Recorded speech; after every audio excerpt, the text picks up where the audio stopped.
10 mai 1981, 10 mai 2021. Demain, la France commémorera les 40 ans de l'entrée à l'Élysée de François Mitterrand, premier président socialiste de la Ve République, qui entraîne l'union de la gauche au pouvoir. Et ce matin, avec un jour d'avance, les socialistes se retrouvent au Creusot, en Bourgogne, à l'invitation du maire PS de la ville, avec du beau monde. Florence Donjon, vous êtes sur place. C'est un rassemblement nostalgique, mais pas seulement, Florence. Oui, les socialistes sont venus nombreux célébrer ce 40e anniversaire. François Hollande, Lionel Jospin ou encore Anne Hidalgo, pour ne citer que. Avec toutefois une absence remarquée, celle du premier secrétaire du Parti socialiste, Olivier Faure. François Hollande, lui, s'est exprimé le premier. Il a rendu un hommage appuyé à une figure emblématique de la gauche, dont l'héritage politique est considérable. Réformes sociales, réformes économiques, abolition de la peine de mort ou encore construction européenne, François Mitterrand, en 1981, a surtout su susciter une espérance, un espoir dans tout le pays. C'est en tout cas la leçon qu'a retenue François Hollande. Une victoire collective qui doit, selon l'ancien chef de l'État, inspirer les jeunes générations ainsi que les membres du Parti socialiste. Plus qu'une commémoration tournée vers le passé, cette journée entend surtout préparer l'avenir à un an de l'élection présidentielle. Merci Florence Donjon pour ces informations en direct du Creusot en Bourgogne où les socialistes sont réunis à la veille de cet anniversaire qui les marque évidemment. Et on va en parler avec nos invités. Jean-Pierre Tucois, bonjour. Vous êtes journaliste, ancien journaliste au Monde. Vous publiez Latch, c'est comme ça qu'on dit, hein. Mitterrand et la maison des secrets avec Yves Arté aux éditions du Seuil. On va y revenir bien sûr avec nous. Également Jean-Philippe Moinet, politologue, directeur et fondateur de la revue Civique. Merci également d'être avec nous. Jean-Pierre Tucois, pour vous, elle représente quoi, cette date du 10 mai ? À titre personnel, je me souviens très bien de cette journée du 10 mai. Je travaillais à l'époque dans une radio libre qui émettait l'émetteur était en Italie parce que c'était interdit. Et c'est important, les radios libres, avec François Mitterrand. C'est lui qui les a autorisées. Oui. Et donc, je me souviens très bien de cette soirée. Je me souviens très bien de la soirée à la Bastille également. Donc, c'est ça le souvenir que j'ai de la soirée du 10 mai. Une soirée avec beaucoup de monde. Et donc, moi, faisant mon travail dans une radio libre qui allait être autorisée quelques jours après, c'était une des premières décisions de Mitterrand. Vous qui avez côtoyé, j'allais dire de très près pour votre ouvrage La Mitterrandie, y compris dans une certaine intimité. Aujourd'hui, la Mitterrandie, quand on a vu réunie au Creusot, si tant est que ça soit que de la Mitterrandie, c'est pas sûr. Les socialistes d'aujourd'hui, il y a plusieurs courants bien sûr chez les socialistes. Ils se raccrochent à cette date du 10 mai, selon vous ? Oui, quand même. Il y a toute une partie du PS qui continue à invoquer la mémoire de Mitterrand et qui se retrouve dans ce qu'ont été ces deux septennats de Mitterrand. Je crois que la Mitterrandie existe encore et que l'héritage de Mitterrand est toujours vivant. On a quand même gardé de Mitterrand des souvenirs, l'abolition de la peine de mort, la 5e semaine de congé payé. Enfin, il y a les grandes réformes. Les grandes réformes. Sociétales, mais aussi les grands travaux. Oui. Jean-Philippe Moinet, on vient de voir des images de François Hollande au Creusot ce matin pour ce rassemblement des socialistes. C'est lui l'héritier de François Mitterrand ? Alors, est-ce que c'est lui ? On voit quand même que le contexte est très différent. Le mitterrandisme essaye de survivre à cette époque qui est quand même à la fois assez lointaine et très différente du contexte actuel. Juste une référence, celle du CEVIPOF Sciences Po, Centre d'études de la vie politique française, qui demande aux Français de s'auto-positionner sur l'axe gauche-droite, d'un axe de 0 à 10. Et qu'est-ce qu'on voit aujourd'hui, 2021 ? Si on prend l'axe 6, 7, 8 sur l'axe gauche-droite, 31% des Français se positionnent au centre droit à droite. Gauche, l'axe 2, 3, 4, 19%. Et pour votre journal, j'ai regardé les scores des législatives de 78 qui préfiguraient la grande victoire de François Mitterrand. Qu'est-ce qu'on voit à 78 aux législatives ? La gauche socialiste, avec son petit allié émergé, 25% des voix au premier tour. Ce qui veut dire le score actuel, en gros, d'intention de vote pour Emmanuel Macron ou pour Marine Le Pen. Et son allié communiste, 20%. Ce qui fait un total de 45% au premier tour des élections qui ont préparé la présidentielle. On est très loin de cela puisque le paysage est maintenant éclaté en 3 parties tripartites. En gros, une gauche réduite, un grand centre macronien élargi et l'extrême droite qui était à 0,2% aux mêmes élections de 78.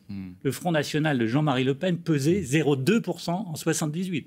Aujourd'hui, on sait ce que sa fille, héritière de cette même famille politique, a réussi à capter un électorat populaire venu aussi de la gauche. Jean-Pierre Tucois, vous qui avez travaillé sur les lieux de François Mitterrand, le 10 mai, c'est Château-Chinon, c'est la Nièvre, qui est en liesse, c'est un des fiefs de la Mitterrandie. Aujourd'hui, même dans la Nièvre, les socialistes ont du mal à continuer à exister. Est-ce que la Mitterrandie est morte ? La Mitterrandie est morte d'une certaine façon aussi parce qu'on a changé d'époque. Comme vous le disiez tout à l'heure, donc les clivages politiques ne sont plus ce qu'ils étaient. Il n'y a plus de grandes... Il n'y a plus une gauche et une droite. C'est beaucoup plus compliqué aujourd'hui. Tout ça a éclaté. Mais je pense qu'au-delà de ce volet-là, il y a quand même le souvenir de ce qu'a réalisé Mitterrand pendant les 2 septennats. Et je crois que ça reste un socle. Ça reste quand même... De valeur. Ouais, exactement. Il y a des choses qui sont quand même associées à Mitterrand, quoi qu'on dise, pour le meilleur, dans la plupart des cas. Pour le pire, j'ose pas dire ça, mais en tous les cas, je crois qu'il y a une pensée mitterrandienne, des réalisations mitterrandiennes, et que tout ça ne peut pas être gommé, quoi. On va écouter justement la joie de François Mitterrand à Château-Chinon le 10 mai 1981. Vous êtes satisfait ? Je suis tout à fait satisfait parce qu'on a fait la campagne pour battre Giscard et on a réussi. Et on a tout fait pour réussir. Voilà, la joie des habitants de Château-Chinon et des supporters de François Mitterrand le 10 mai 81. Jean-Philippe Moinet, à Nevers, qui a quand même longtemps été dirigé par Pierre Bérégovoy, un socialiste et un mitterrandien s'il en est. Hein. Oui. Aujourd'hui, le maire s'appelle Denis Turriot et il est tête de liste au régional pour La République En Marche. C'est un ancien socialiste. Ça veut donc dire que tout l'héritage de Mitterrand est en train de disparaître ?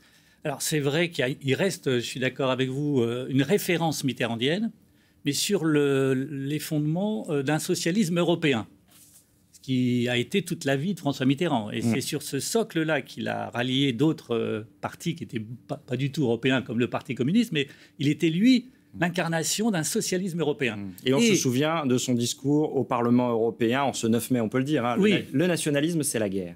Tout à fait. Et il a, quand il était au pouvoir, montré combien, en résistant à certaines forces, y compris françaises, combien l'attachement à l'Union européenne marquait son territoire idéologique. Et pour répondre à votre question, cette référence-là existe au sein du Parti socialiste. Et François Hollande, ce n'est pas le hasard qu'il essaye de rétablir le lien de la référence historique socialiste et européenne que lui souhaite incarner dans un contexte politique très différent que j'ai rappelé, et qu'une partie des socialistes ont été, comme Manuel Valls, par exemple, en 2017, a fait le choix de rejoindre La République En Marche. Donc ce socle-là existe en référence, mais j'allais dire politiquement, il y a eu une scission qui s'est produite par ce séisme de 2017, qui a fait que le Parti socialiste a été tiraillé par une attraction vers La République En Marche pour les sociodémocrates européens, on va dire, du Parti socialiste, et pour ceux qui étaient à la gauche du Parti socialiste, une attraction vers... c'était Benoît Hamon, mais aussi pour l'électorat peut-être tenté par Jean-Luc Mélenchon, qui est plus souverainiste déjà, beaucoup moins européen, c'est moins qu'on puisse dire, et qui veut incarner une opposition radicale. Et ce tiraillement travaille au corps le Parti socialiste aujourd'hui et ce qui fait sa difficulté. Comment résoudre cette contradiction et comment ressortir par le haut d'une tentation de fuir ailleurs. C'est le problème du Parti socialiste aujourd'hui. Jean-Pierre Tucois, vous êtes entré dans l'intimité de François Mitterrand pour votre ouvrage. On a l'impression, on a le sentiment par moment qu'Emmanuel Macron aurait envie de se réclamer aussi de ce personnage-là. On l'a vu il y a quelques jours se réclamer un peu de la figure de Napoléon.